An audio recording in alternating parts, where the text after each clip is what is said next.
Aunque en principio en La Mancha estamos muy acostumbrados a tener mucho calor en verano, lo que sí es cierto es que llevamos unos años que las altas temperaturas están poniendo a prueba los consejos que o bien hemos olvidado o que ya no estamos practicando porque nos parece que nunca pasa nada. Ayer les hablábamos de los golpes de calor, sobre todo en las personas mayores, pero la actualidad nos ha dado que una nueva persona ha fallecido por un golpe de calor y no era mayor, tenía tan solo 41 años. Hemos invitado hoy a este espacio informativo a Ana María Mellado. Ella es doctora en el Centro de Salud 2 de Alcázar de San Juan, porque hay algunas cosas en referencia a los golpes de calor y a cómo estamos viviendo últimamente estos veranos tan calurosos que debemos recordar. Ana María Mellado, bienvenida. Hola, muchas gracias. Bueno, hablábamos de golpes de calor en mayores que en realidad no deberían ser diferentes a las recomendaciones que hacemos al resto de la población, o son más frecuentes en mayores que, no sé, en niños o en edad media. Vamos a hablar primero a quién afectan los golpes de calor. A ver, un golpe de calor puede afectar a cualquier persona y sí es cierto que la gente mayor y los niños tienen más predisposición, porque al fin y al cabo un golpe de calor es como si dijésemos, cuando el cuerpo ya no puede controlar, por los mecanismos biológicos y normales que tenemos, no puede controlar ese equilibrio de temperatura, pues entonces se produce el golpe de calor. Y sí que es cierto que la gente mayor y los niños, ese sistema de control es como más frágil, entonces tienen más riesgo de poder, como si dijésemos, toparlo antes, llegar antes. Mecanismos que debemos tener en cuenta para darnos cuenta nosotros mismos que estamos teniendo un golpe de calor. ¿Cuáles son esos primeros síntomas en los que debemos reaccionar rápido? A ver, pues antes de tener un golpe de calor, que es ya cuando, como si dijésemos, el máximo, cuando sube la temperatura por encima de 40 grados, cuando ya hay, además de un problema para regular la temperatura, hay unas alteraciones a nivel neurológico. Antes de eso hay un paso previo que es lo que se llama el agotamiento por calor. No es una cosa tan grave, pero ellas empiezan a tener síntomas. Sed intensa, sensación de calor y de sofoco, aumento de sudoración, el pulso rápido, a veces sensación como de dolor de cabeza, a veces como sensación de mareo también se puede tener, a veces se puede provocar náusea. Todo eso sin una temperatura que pase por encima de los 40 ya te está dando pistas de que hay que hacer cosas para controlar, ayudar al cuerpo a controlar esa regulación de la temperatura. Has hablado de una cosa que quiero incidir en ella, que es el agotamiento por calor, porque esto también se está dando. Ustedes se dan cuenta que independientemente de las noches tropicales que estamos teniendo y algunas incluso ecuatoriales, pues al día siguiente estás un poco más cansada, cansado de lo que es habitual. Pero esto que nos parece que es lo normal, o no es lo normal, Ana, porque igual... A ver, sí es normal estar más cansado con el calor, pero cuando hablamos del agotamiento nos referimos además de ese cansancio, a otros síntomas, lo que estoy hablando, de un pulso más rápido, un aumento de la sudoración, una sensación de sofoco, que te notes que tienes una sed constante, ya con otros síntomas más intensos. Que son los que nos tienen que poner en alerta e irnos corriendo al centro de salud. En principio, con esos síntomas lo que tenemos que hacer es buscar estar en un sitio frío, incluso quitarse ropa si lo necesitamos y quedarte con la menos ropa posible, poner medidas externas, ventilador o bajar la temperatura con aire, o beber líquido a sorbitos pequeños, tampoco grandes cantidades, y un poco pues eso, buscar que baje la temperatura y que el cuerpo se rehidrate y ayudar al cuerpo a que tu propio sistema de regulación funcione con más facilidad.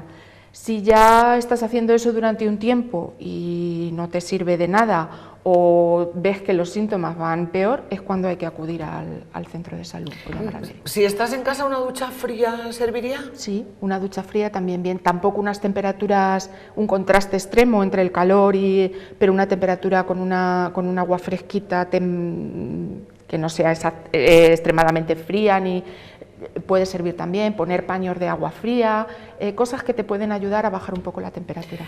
Son consejos casi que son de cajón y que los hemos sabido siempre. Sin embargo, antes sí que nos preocupábamos mucho de un corte de digestión, ahora no nos preocupamos casi nada de un corte de digestión y sí nos estamos preocupando de golpes de calor.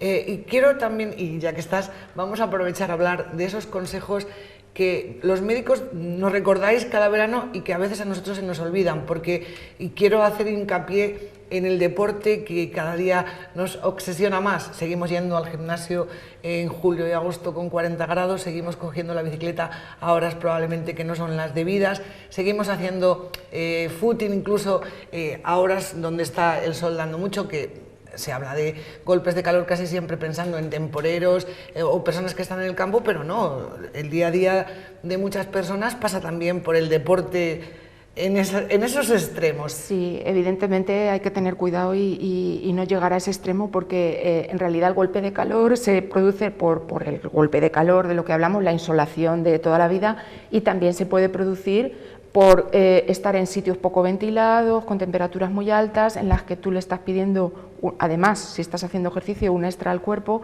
con lo cual eliminas mucho líquido, eliminas sales, y volvemos a lo mismo. El sistema básico que tiene nuestro cuerpo para regular la temperatura, que consiste en eso, en la evaporación, en el sudor, llega un momento en que lo colapsas.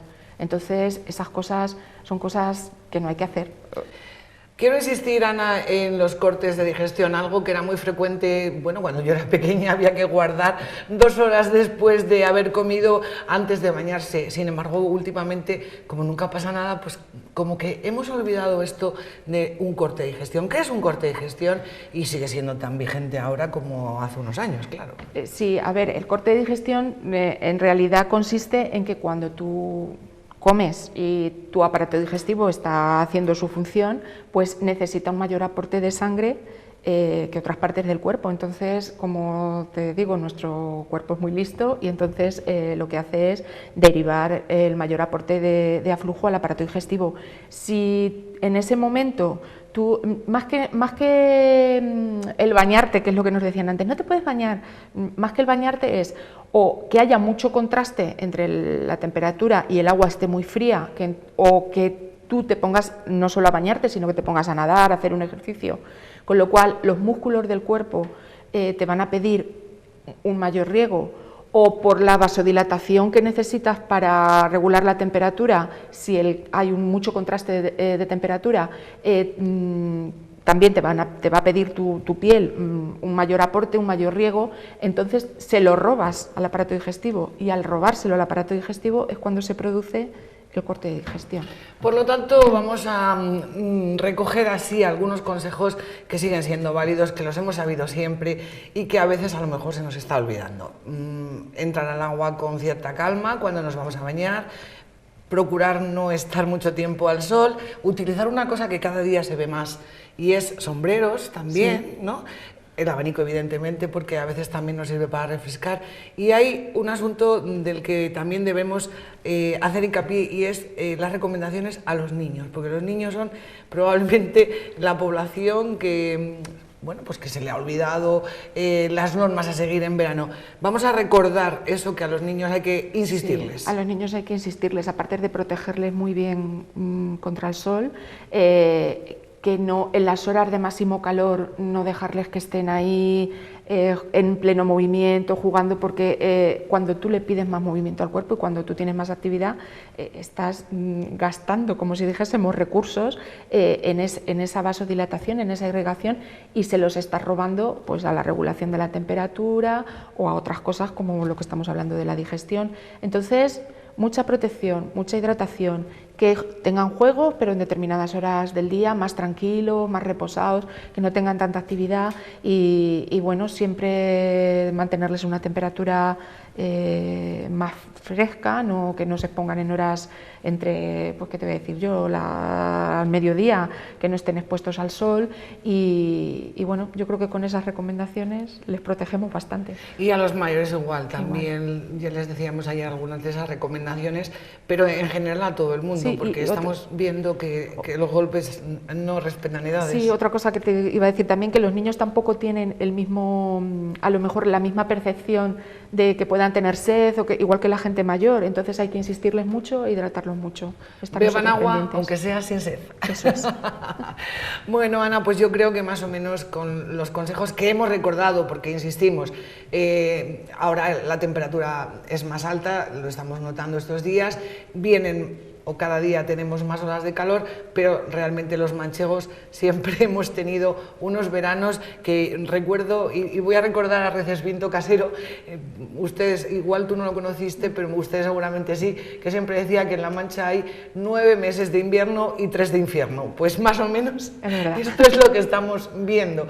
Por lo tanto, las recomendaciones siempre van a ser las mismas. Vamos a protegernos todo lo que podamos del calor del sol, y con estas recomendaciones, insisto, creo que podemos pasar un gran verano. Ana María Mellado, muchísimas gracias. Gracias a ti.